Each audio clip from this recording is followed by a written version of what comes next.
On Friday, influencer Sophie Hall filed a lawsuit against Tyreek Hill, who plays for the Miami Dolphins. We're going to get some receipts and we're going to try to figure out how we went from him sliding into her DMs saying he'd be a good stepdaddy to her having a fractured right leg and see what this lawsuit says. And this was filed on Friday, February 23rd in Broward County, Florida. And the short introduction here is that Tyreek Hill, a National Football League NFL superstar, perennial Pro Bowler, first team All-Pro, and world-class athlete nicknamed the Cheetah for his incredible combination of strength and speed, makes his living humiliating and outperforming his competition on the football field. So we're getting the language right away. Unfortunately, after getting, quote, humiliated in front of his friends and family when he was knocked backwards during a friendly football lesson by his friend Sophie Hall, Tyreek became enraged and forcefully and purposefully shoved Miss Hall, severely fracturing her leg, requiring surgery with orthopedic reconstruction and hardware implantation. Miss Hall now brings this action to recover compensatory and punitive damages for the significant harm that Miss Hall caused by his intentional and reckless misconduct. The parties are plaintiff Sophie Hall and defendant Tyreek Hill. They both live in Florida, and since this is above a small claims amount, the court that they're filing in, they're saying it's proper jurisdiction and venue. Now let's get to the general allegations. Now, what we're about to read is going to apply to all of the counts that we're going to see later. So we're going to read up to, right now we're on paragraph 6. Everything we've read so far and through paragraph 42 is going to be attached to each of the counts. So, plaintiff Sophie Hall is a model, actress, and social media influencer with an online following of over 2 million people across social media platforms, including Instagram, X, YouTube, TikTok, and Facebook. Defendant Tyreek Hill is an NFL player who currently plays wide receiver for the Miami Dolphins. On or about May 24th, 2023, Miss Hall purchased a ticket for her 10-year-old son to attend the Tyreek Hill football camp located at Boca Raton High School on June 17, 2023. Miss Hall is going to beat me up. Miss Hall never had any contact with or ever spoke to the defendant Hill at any time up to and through this date. On May 25, 2023, the day after Miss Hall registered her child to attend Hill's day camp, defendant Hill solicited Miss Hall via DM on Instagram. So he slid up in there like in a day. Miss Hall, do you think that's a coincidence, guys? Miss Hall, a British-born and American-based celebrity fashion model, actress, and social media influencer, was sought out by the defendant Hill, who wanted to meet up and get to know her. First, defendant Hill, in a flirtatious and playful manner, wrote to Miss Hall that she was not 6'1" tall. We're just going to go to the DMs. So, Tyreek Hill slides in. Not what? Not 6'1". LOL, yes I am. There is no way, LOL, sheesh. LOL, you'll see. How will I see? You must go and teleport me. Yesterday, I literally just paid for your camp for my son, and now you're here. And there's an emoji, and she sends the receipt of the booking. We lit then. I'm gonna see you towering over everyone, I guess. I've been known to be a good stepdad emoji.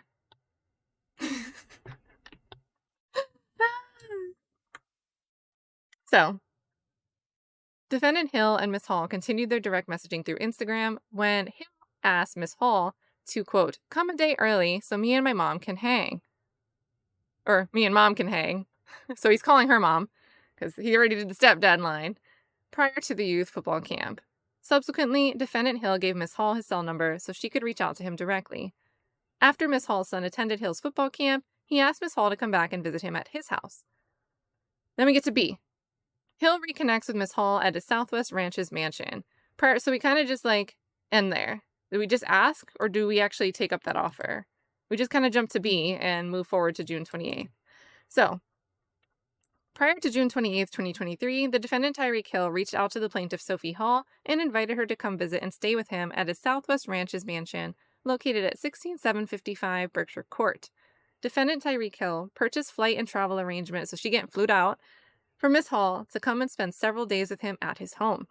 Defendant Hill's Southwest Ranches mansion is a $7 million estate that sits on over 2 acres of land and includes a 10-person in-pool spa, putting green, campfire, NBA regulation basketball court, and a tremendous turf field known as shown in the photos below.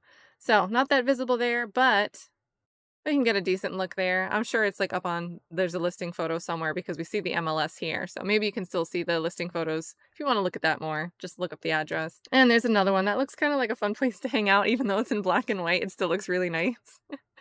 So on the morning of June 28th, 2023, upon Miss Hall's arrival in South Florida, Defendant Hill had a driver pick her up from the airport and escort her to his home. When Miss Hall finally arrived, Defendant Hill had to step out for several hours, so Miss Hall spent time with his mother and sister until he could return. Later that afternoon, Defendant Hill returned home and went to his backyard to conduct football training with his trainer on his turf field, as well as Miss Hall stood off to the side and observed him. So I'm assuming this is supposed to be like where the turf field is, and maybe you can stand here to watch. It was shortly after this training session when Defendant Hill invited Miss Hall to participate in offensive line drills with him. Defendant Hill told her that since her 10-year-old son played offensive lineman, she should practice that position as well. Miss Hall, without knowing or understanding how to play football, followed Mr. Hill's instructions. On their very first play, Defendant Hill asked Miss Hall to stand in a defensive line stance while he stood opposite her in an offensive lineman stance, hiked the ball to the quarterback, and told her to rush him as if she wanted to chase the quarterback. Miss Hall did as instructed, and on contact with the defendant, caused Hill to be pushed backwards, garnering laughter from the witnesses present at the time, including the defendant's mother, sister, friend, and trainer. So, we might have these witnesses, guys. Apparently embarrassed by his loss of stability as a result of contact by a woman during a football play, Mr. Hill's attitude changed and he became angry. Defendant Hill set up a second play, this time positioning Miss Hall in an offensive line stance, and told her to hike the football to the quarterback as he played a defensive rusher. As the play began, a small puppy came out of nowhere, which disrupted the play. Defendant Hill set up, this is like, you got a mansion and puppies. Defendant Hill set up a third play, positioning Miss Hall in an offensive line stance as he played a defensive rusher again. So, maybe they're trying to say he keeps trying to play a defensive rusher, but does this play count because a puppy disrupted it? So play 1, she's the defensive rusher. And really play 2 is like interrupted, it doesn't happen. Play 3, which is really play 2, he's playing a defensive rusher again, but we didn't really complete this play, but whatever. As the ball was hiked to the quarterback, Defendant Hill rushed through as Miss Hall held her own against Mr. Hill. However, Defendant Hill did not stop as he set up a fourth play. So 1 was interrupted by a puppy. So we're up to 4, but it's kind of 3. Miss Hall was again staged in an offensive line stance as Defendant Hill played a defensive pass rusher. As Hall did as instructed, at which time Defendant Hill charged into her violently and with great force, resulting in significant and serious injuries. So, on play 4, or maybe play 3, we end up having the injuries happen. So you can see her brace here. I believe we can look over here for the clear x-ray photo. So it says post-op, so here. That does not look fun on it. That looks like not fun. Being injured and then having to have surgery, that's like two whammies. Then we have this paragraph here. Defendant Hill's aggression towards Miss Hall is consistent with his history of violent and aggressive behavior towards women. C. Hill downplayed the severity of Miss Hall's injury and failed to get her any medical attention. After the play had ended, Miss Hall was in excruciating pain and was unable to get up or walk around. Defendant Hill, with his superior knowledge of sports-related injuries, downplayed Miss Hall's injury, simply told her to rest and offered her a bed to lay down and ice her leg. Now, this isn't very clear, but it looks like she's inside somewhere sitting with her leg raised, and that this thing right here might be an ice pack sitting on it. Defendant Hill allowed Miss Hall to stay at his home until he was able to secure travel arrangements for her to get back home a couple days later. For the majority of Miss Hall's stay, she lay in pain and agony. Miss Hall also ordered a knee brace to help stabilize her legs so she could move around. Nonetheless, Defendant Hill continued to downplay the severity of her injury and failed to get her. But we need specifics on that. How did he continue to downplay the severity of her injury? Because I didn't see anything that we just read that, he simply told her to rest and offered her a bed to lay down and ice her leg. But, she's ordering a knee brace. She's helping to stabilize her leg so she could move around. I think this is a little bit too vague. Yeah, you can say he told her to get some rest, but you can tell someone, hey, get some rest. Or you can also tell someone, just get some rest. You're not going to go get treatment anywhere. But telling someone to get rest can be two different demeanors. So I wish they weren't as vague here because I think there's gaps there. For the majority of Miss Hall's stay, she lay in pain and agony. She orders the brace. Nonetheless, Defendant Hill continued to downplay the severity of her injury and failed to get her any medical attention or treatment at the time. So, yeah, I bet she's in pain. I bet that sucks. But at the same time, I feel like it's unclear exactly how it's being downplayed. Is she requesting things? Is she being told she can't leave? Did she ask for a treatment that he explicitly turned down? I mean, I think those things should be laid out at least somewhat here. On or about, because they're going to allege the negligence and stuff like that. So, on or about July 1st, 2023, upon Miss Hall's return home, she was seen by an orthopedist. So, what are we? We went from June 20. I should be better at this. I should be better at my dates. So, June 28th. Then July 1st, upon Miss Hall's return home, she was seen by an orthopedist. Upon examination and radiology testing, Miss Hall was diagnosed with a right leg fracture. Miss Hall continues to follow and treat with her orthopedic specialist and attends weekly physical therapy sessions. Nonetheless, Miss Hall continues to have persistent pain and weakness in her lower extremities. And that's true. Like, sometimes those things, even if you're doing the physical therapy, like, that stuff can carry forward for a long time if it ever stops. So then we're going to go through the counts. There's going to be 4 counts that we're going to look at, and each one is going to re-allege paragraphs 1 through 42. So everything we've read up to this point so far, every time we start reading a new count, that's also included.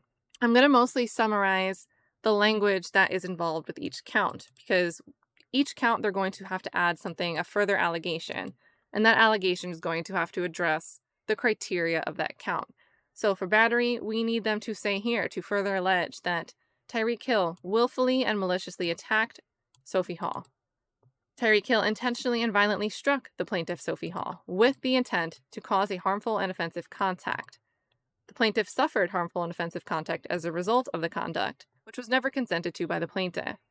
Such willful conduct, all this was willful by TYREEK Hill, showed malice, wantonness, moral turpitude, reckless indifference to the rights of others, and that entire want of care which would raise the presumption of conscious indifference to the consequences of defendant's actions. So as a direct and proximate result of the defendant TYREEK Hill's intentional act, wanton and willful misconduct, the plaintiff Sophie Hall suffered, and we're going to see this repeated throughout, so permanent bodily injury, resulting pain and suffering, disability, disfigurement, mental anguish, loss of capacity for the enjoyment of life, expenses of medical care and treatment, loss of earnings, and the loss of ability to earn money. These losses are either permanent or continuing, and plaintiff will suffer said losses in the future. So wherefore, plaintiff Sophie Hall demands judgment against the defendant TYREEK Hill for damages, costs, interest, and other such relief this court may deem appropriate. Now we're going to get to assault, which is the second account. It's going to be the same thing. Paragraphs 1 through 42 are re-alleged. But we're just going to highlight the language that they're going to further allege to address the assault count. So, TYREEK Hill, the defendant, placed plaintiff Sophie Hall in apprehension of harmful conduct, and such assault was not ever consented to by the plaintiff. Defendant's intentional and unlawful actions caused plaintiff to fear that her bodily health and integrity were in imminent peril. At the time that the defendant caused plaintiff to feel frightened, defendant, as evidenced by the subsequent striking of plaintiff's person, had the apparent ability to effectuate his threats to cause plaintiff bodily harm.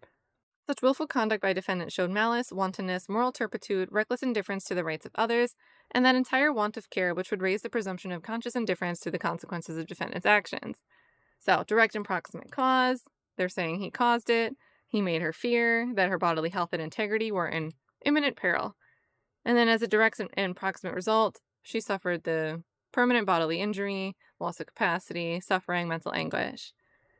Wherefore, plaintiff Sophie Hall is looking for a judgment. She wants a judgment for damages, costs, interest, and any other such relief this court may deem appropriate. Count 3 is going to be infliction of emotional distress. So, re-alleging paragraphs 1 through 42, but also that defendant TYREEK Hill's conduct of assaulting, battering, harassing, disparaging, and humiliating plaintiff was intentional, reckless, and defendant knew or should have known that emotional distress would likely result.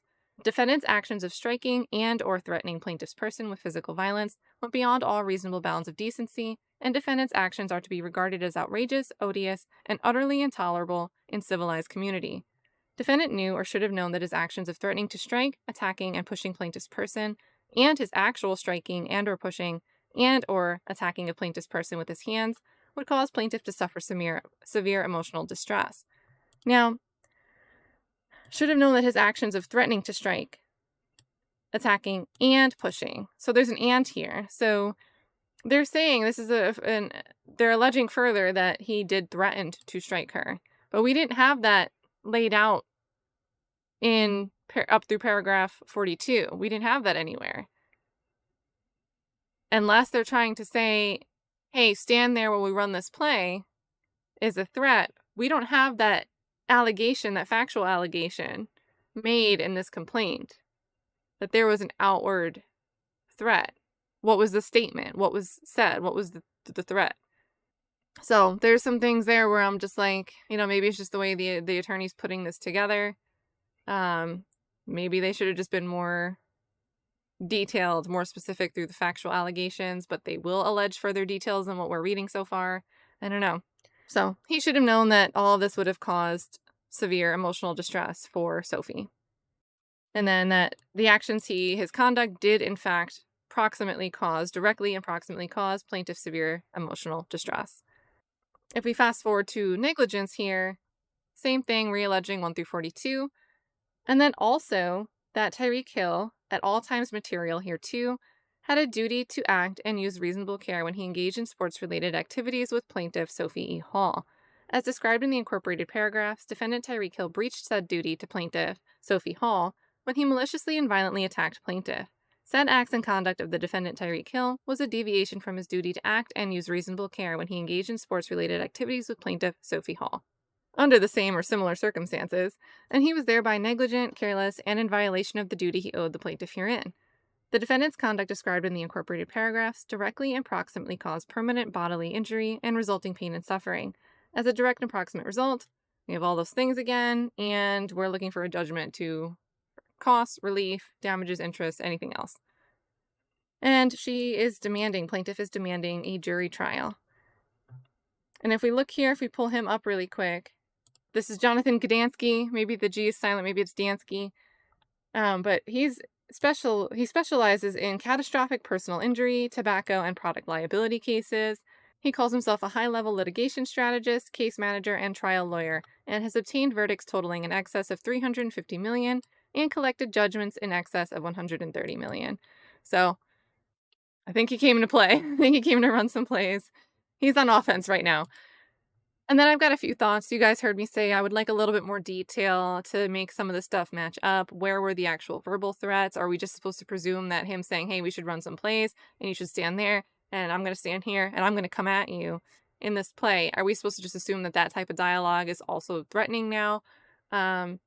There's also that slip-in of other lawsuits, other allegations, other past aggression towards others that's supposed to substantiate that what happened there during those plays was intentional and aggressive and reckless and whatever.